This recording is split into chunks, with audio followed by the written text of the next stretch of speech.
Vandaag doe ik een review van een nieuwe keyboardje Xideco. De Xideco Wireless 3D Mouse Keyboard. Volledig draadloos en het werkt op de beweging van het keyboard en dat emuleert de muis. De installatie is super eenvoudig. Achterop zit een dongle, die haal je eraf, die steek je in je PC.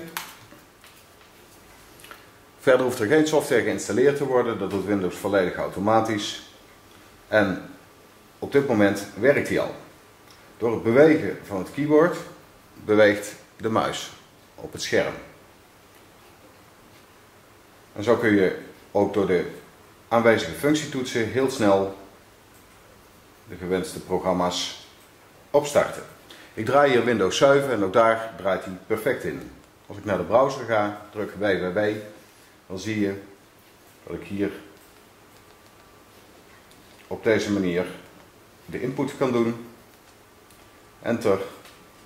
En ik ga nu naar nu.nl. De twee muisknoppen links en rechts zitten aan de voorkant van het apparaat.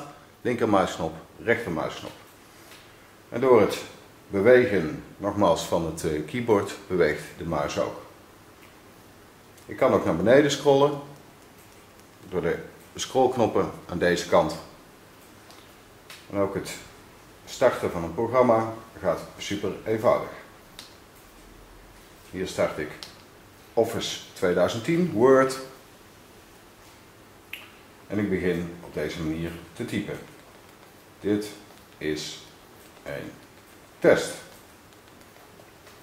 Ook het afsluiten is super eenvoudig.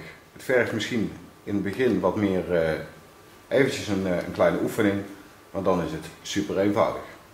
Zoals ik al zei, dit is een test op een Windows 7 machine. Ik heb hem eigenlijk aangeschaft voor XBMC, voor mijn Media Center op Linux. En dat ga ik direct testen, maar ik ben nu al zeer tevreden. Xideco Wireless 3D Mouse Keyboard.